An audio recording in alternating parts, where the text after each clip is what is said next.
Sa pagtunog sa kampana sa St. Peter's Basilica, ang mga Katoliko sa buong mundo ay nagluluksa sa pagpanaw ni Papa Francisco at ito'y nagsarado sa kanyang panunungkulan bilang Papa sa simbahan. Matapos ang kanyang libing, susunod na ang napakalumang tradisyon, ang Papal Conclave, kung saan sa loob ng Sistine Chapel, ang bagong kahalili ni San Pedro at kahalili ni Kristo dito sa lupa ang mapipili. Hindi pa man nagsimula ang mga cardinals sa Papal Conclave, may iba't ibang pananaw na ang lumabas kung sino ang posibleng mapili na sunod na Santo Papa, at isa na nito ay si Peter Cardinal Turkson. Sino ba si Cardinal Peter Turkson at bakit matunog ang kanyang pangalan na magiging kauna-unahang itim na Santo Papa? He's really the Holy Father's right-hand man when it comes to any of the social issues. 2 bisis naging contender sa papacy at siya ang muntik ng maging unang itim na Santo Papa. If you think you'll see a black pope in your lifetime. I've been asked this question several times before. And my answer has always been, why not? Ang kanyang istorya sa buhay ay hindi hanggang diyan lang. Sa kanyang panindigan para sa hostisya at para sa pananampalataya, siya din ang pinagkakatiwalaan mismo ni Papa Francisco. Si Peter Cardinal Turkson, ang pinakamalapit sa trono ng Santo Papa.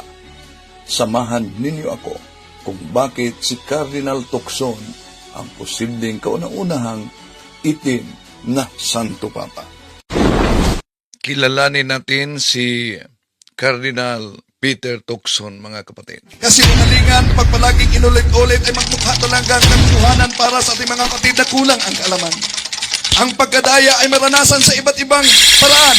Pero napakasakit pag madaya tayo sa pananampalataya. Dahil nanganib pati ang ating kaluluwa. Viva Cristo Rey! Pro Dio et Ecclesia!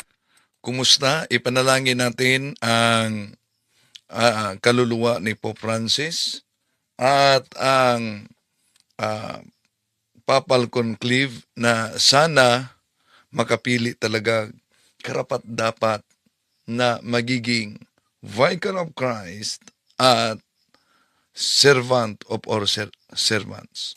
Kilalanin natin ngayon, bago tayo papasok sa punto por punto, sino ba si Peter Cardinal Turkson?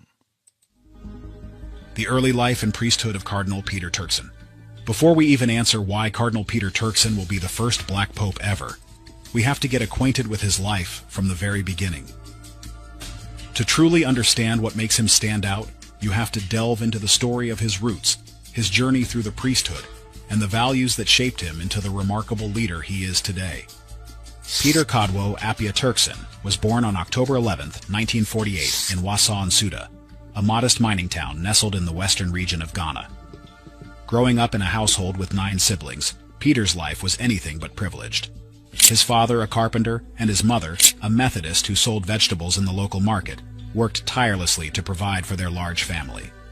It's said that young Peter's upbringing was enriched by a diverse spiritual atmosphere, with influences ranging from his Methodist mother to a paternal uncle who was Muslim, and a firm grounding in his father's Catholic faith. From an early age, Peter showed an insatiable curiosity and a natural inclination toward education and spirituality. He began his academic and spiritual journey at St. Teresa's Minor Seminary in Amasano, followed by St. Peter's Regional Seminary in Paidu. A young Peter soon realized his calling and made his way to St. Anthony-on-Hudson Seminary in New York, where he pursued his theological studies. Here, he earned not just one, but 2 master's degrees, one in theology and another in divinity. It was a pivotal period in his life, marked by intense study, reflection. Sandali muna, may nabasa ako dito. May nakapasok yata na miyembro sa iglesia ni Manalo. Si Taruma. Hindi po ba ikaw papalit, Mr. Tampered? Sorry, hindi pala pwede. Ang tanong, ba't umanib ka sa siktang Tampered? kapatid, no? So, kahit pa nakapangalan yan sa pangalan ng ating Panginoon Kristo, pero nanatili pa rin yan na iglesia ni Manalo. Hindi talaga pwede. Wala kayong tunay na Diyos, kaya pag-isipan ninyo yan. Dahil kahit na palaging inulit-ulit na mga ministro ninyo, na kayo maliligtas, imagination lang yan ninyo. Okay, tuloy natin. And a summer course at Albany University, which broadened his perspective.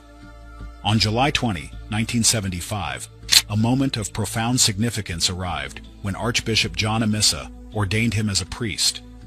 This milestone wasn't just the beginning of his official priesthood, but the dawn of a journey filled with purpose, service, and a commitment to his faith.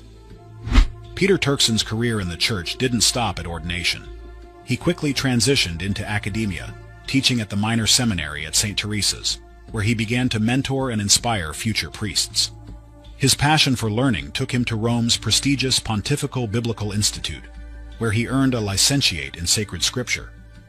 After his return to Ghana, he stepped into leadership roles, becoming vice rector at St. Peter's Seminary. During this time, he also served the community by taking on pastoral duties in a nearby parish, balancing scholarly pursuits with hands-on ministry. By 1987, Peter was back in Rome for doctoral studies in sacred scripture. Although his academic ambitions were cut short when he was appointed Archbishop of Cape Coast in 1992, this shift marked the beginning of a transformative chapter in his life. On October 6, 1992, Peter Turkson was appointed Archbishop of Cape Coast by Pope John Paul II. This appointment was a testament to his dedication and an acknowledgement of the unique blend of intellect, humility, and charisma that defined him. On March 27, 1993, he was consecrated by Archbishop Dominic Codwo Ando, solidifying his position as a key leader in the Ghanaian Church. As Archbishop, Peter's influence extended beyond his diocese. From 1997 to 2005, he served as president of the Ghana Catholic Bishops' Conference, tackling pressing issues like education, social justice, and interfaith dialogue. In 2003, he became chancellor of the Catholic University College of Ghana, further cementing his role as a champion of education. Pope John Paul II elevated Peter to the rank of cardinal in 2003, making him the first Ghanaian cardinal. But this is not the end. Stay tuned, as Ghana will continue to shine on the global stage and make its people proud in more remarkable ways in the future. A journey through the Roman Curia. When Cardinal Peter Turkson was appointed president of the Pontifical Council for Justice and Peace in October 2009, it wasn't just another Vatican job. It was a calling that placed him at the intersection of faith and global issues. Pope Benedict's decision to bring him into this role wasn't accidental.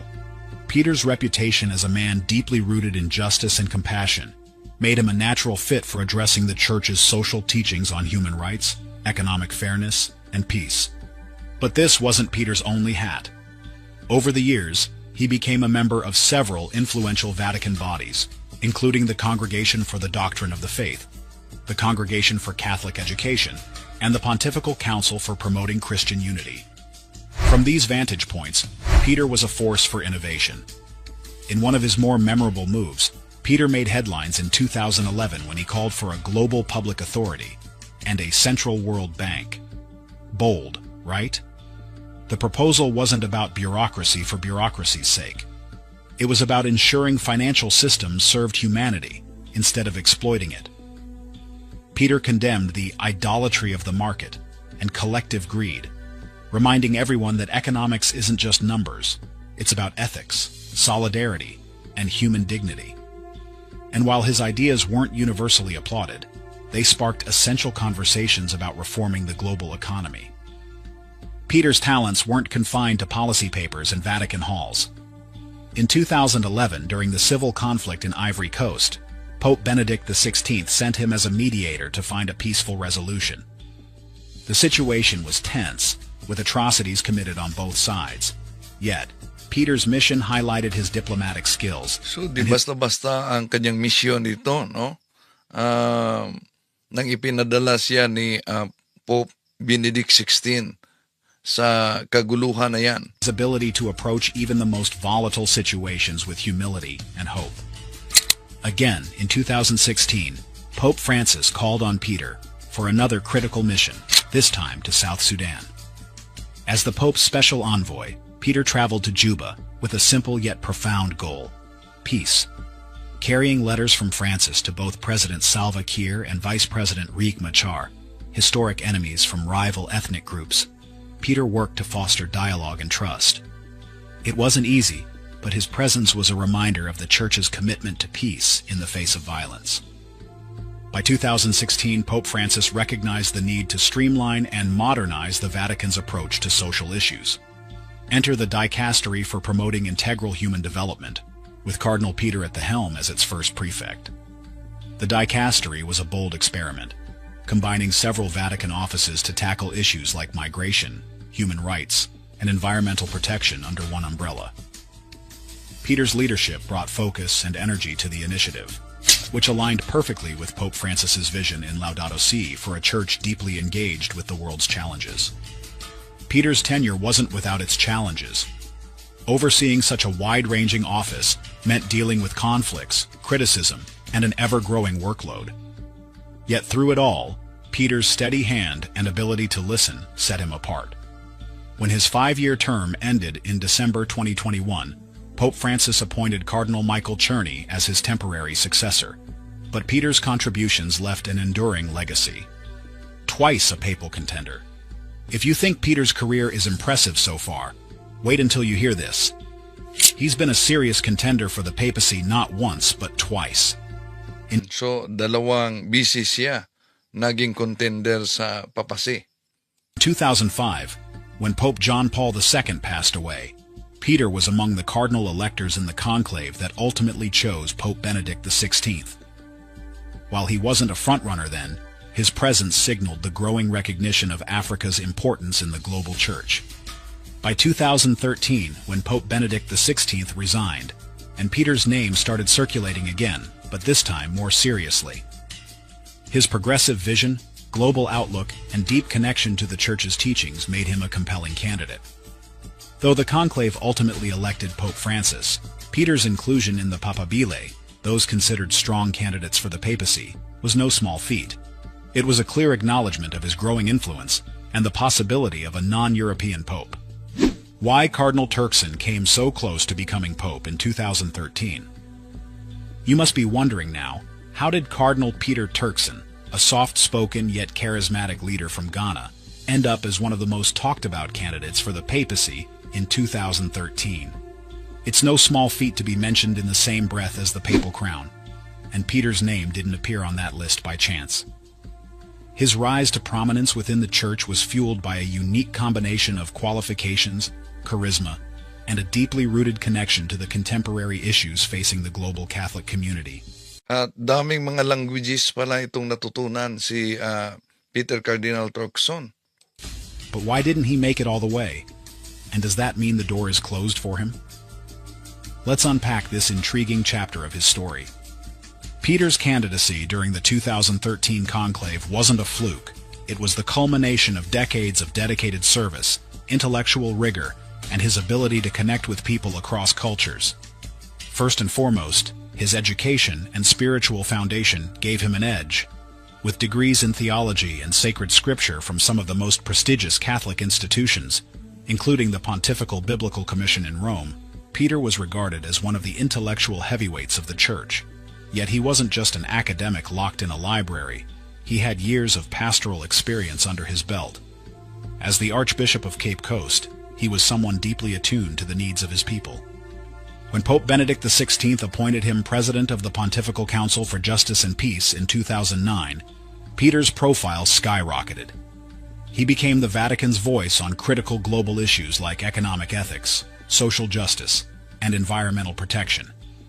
He spoke with authority on subjects many found uncomfortable, like the greed-fueling global inequality, or the urgent need for solidarity between rich and poor nations.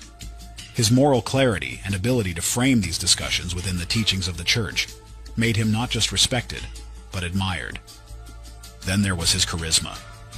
Peter speaks an impressive array of languages: English, French, Italian, Fonte, Hebrew, German, Latin, and even some Greek. It's no exaggeration to say he could talk to nearly anyone, anywhere, in their own tongue. Combine that with his warm personality and natural ability to command attention, and you had a figure who could inspire hope and bring people together. His African heritage also made him a symbolic figure, representing a continent where Catholicism is thriving and growing faster than anywhere else in the world. But despite all this, Peter wasn't elected pope in 2013. Why not? The answer lies in the complex and often enigmatic dynamics of a papal conclave. For one, the church at the time was at a crossroads, grappling with scandals and a growing perception of being out of touch with the modern world. Many cardinals felt the need for a transformative figure, someone who could rebuild trust and refocus the church's priorities. Enter Jorge Mario Bergoglio, later Pope Francis, a humble reformer from Argentina who embodied a return to simplicity and a focus on the marginalized. Bergoglio's Latin American roots also resonated with a global church where Latin America has the largest Catholic population. Peter, though admired, may not have garnered enough support within the College of Cardinals. Papal elections often involve intricate networks of alliances and compromises, and Peter's lack of strong political backing likely worked against him. Additionally, some cardinals might have hesitated to break with tradition by electing the first African pope, despite the Church's growing universality. While many saw Peter's African origins as a strength, others might have viewed it as a bold leap they weren't ready to make yet. So, does this mean Peter's chance to don the white cassock is gone? Not at all. On the contrary, this will give him an advantage for a new opportunity, which we will discuss soon. A new chapter for Cardinal Turkson. Fast forward to 2022, and Cardinal Peter Turkson is once again at the center of Vatican intrigue.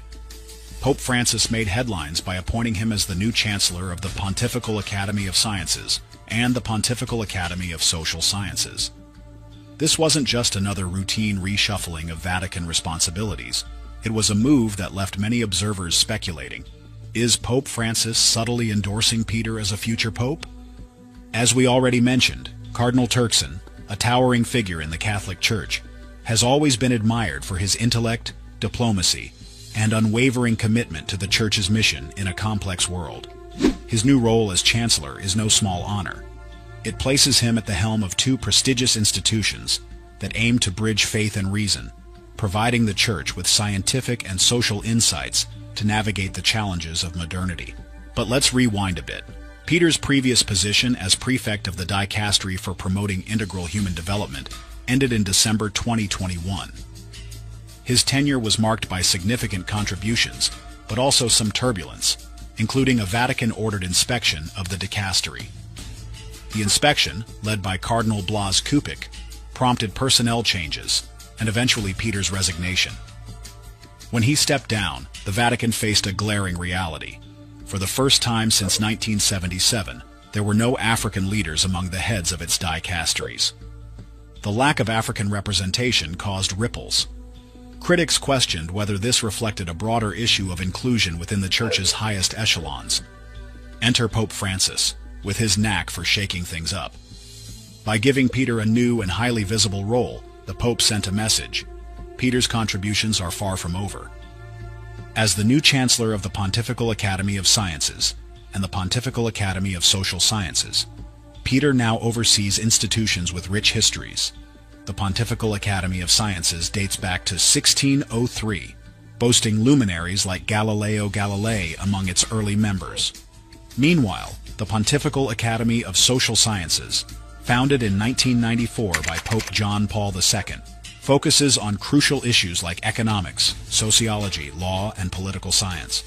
Both academies aim to bring cutting-edge knowledge to the Church's mission, and Peter's leadership is expected to inject fresh energy into their work. So why all the buzz about Peter's future? For starters, Pope Francis's decision to elevate him came at a time when the Church was increasingly looking beyond traditional centers of power. Peter's African roots symbolize the growing significance of the Global South, where Catholicism is thriving. Moreover, his ability to engage with both spiritual and practical challenges aligns with the vision of a church that is not only a moral authority but also a force for global change. And then there's Peter's track record. Fluent in 6 languages and familiar with Latin and Greek, he's a true polyglot, capable of navigating the diverse cultures that make up the universal church. His moral authority on issues like social justice, poverty, and environmental stewardship has earned him respect not just within the church, but also on the global stage. These qualities make him a compelling figure, one who seems tailor-made for a role as complex and demanding as the papacy. Some Vatican insiders have speculated that Pope Francis's decision to entrust him with this high-profile role is more than a nod to his past contributions. Could it be a quiet signal of Francis's own preferences for his successor? After all, papal appointments often have a way of shaping the future, whether intentionally or not. Still, the conclave that elects the next pope is a mysterious process, steeped in prayer, discernment, and political dynamics. While Peter has the qualifications, charisma, and global perspective to be a strong candidate, the decision ultimately lies with the College of Cardinals. And as history has shown, the outcome is rarely predictable. Yet, one can't help but feel that this chapter of Turkson's career is setting the stage for something bigger. His new role as Chancellor gives him a platform to address the Church's most pressing issues, while solidifying his reputation as a bridge builder between faith and reason, tradition, and progress. Pope Francis pointing on his successor. However, what were only assumptions in 2022 have become real chaos on social media and in the media after Pope Francis canceled his much-anticipated African trip. Many interpreted this decision as a sign of his age and declining strength, concluding that it could only mean one thing: the world would soon have a new pope. But these rumors took on a life of their own when whispers began circulating that Pope Francis himself had hinted at a potential successor, and not just any successor. As speculation swirled, one name stood out: Cardinal Peter Turkson. So here's why Cardinal Peter Turkson will be the first Black Pope. Pope Francis shared his thoughts with those closest to him, and soon exclusive news began to circulate. "I made my choice," he said with the quiet conviction we've come to recognize in him. Then he added, "I looked for someone worthy of leading the Catholic Church, someone who understands the heart of the people and the challenges of the world today. I have no doubt it is Peter." Pope Francis has always admired Turkson, a man who embodies humility, intellect, and a commitment to justice. Over time, Francis's appreciation for the Ghanaian cardinal became more evident through his words and actions. Turkson's unparalleled grasp of complex global issues, his moral courage in addressing economic inequality, and his deeply pastoral approach to leadership have consistently placed him at the forefront of Vatican affairs. And if betting odds are any indication of the public pulse, Turkson is leading the pack with a 20% probability, far ahead of other notable contenders. But Francis's endorsement goes beyond Turkson's impressive resume. A good pope must understand the weight of the Church, the beauty of its tradition, and the courage needed to embrace its future, Francis said. "I shared my secrets with him, not just as a pope, but as a servant of God. He listens, he learns, and he will lead with love." Why do you think Cardinal Peter Turkson has become such a prominent candidate for the papacy? What qualities set him apart from others? Hindi man tayo kabahagi sa pagpili ng Santo Papa, pero bahagi tayo para manalangin sa banal na Espiritu na pipili ng kaaya-ayang Papa na uupo sa simbahan. Sino ang hinihiling ninyo na uupo? Si Cardinal Turkson, si Cardinal Sara, si Cardinal Erdo, si Cardinal Burke. Cardinal Sara, Cardinal Erdo, Cardinal Burke ay mga tradisyonal. Pero dumami din ngayon ang mga maliban sa conservative, yung mga dahil sa natalakay na natin yung sinasabing infiltration, may mga modernist din. Kaya ipanalangin natin mga kapatid. No? At nauna nang sinabi na ang banal na espiritu'y kikilos at posibleng mag-sorpresa sa atin. Sa pagkakataong ito, inihiling ko sa inyo, isama ninyo sa panalangin ang aking father-in-law na si Bienvenido Kerquiva Osorio na pumanaw na To make his message known is our responsibility.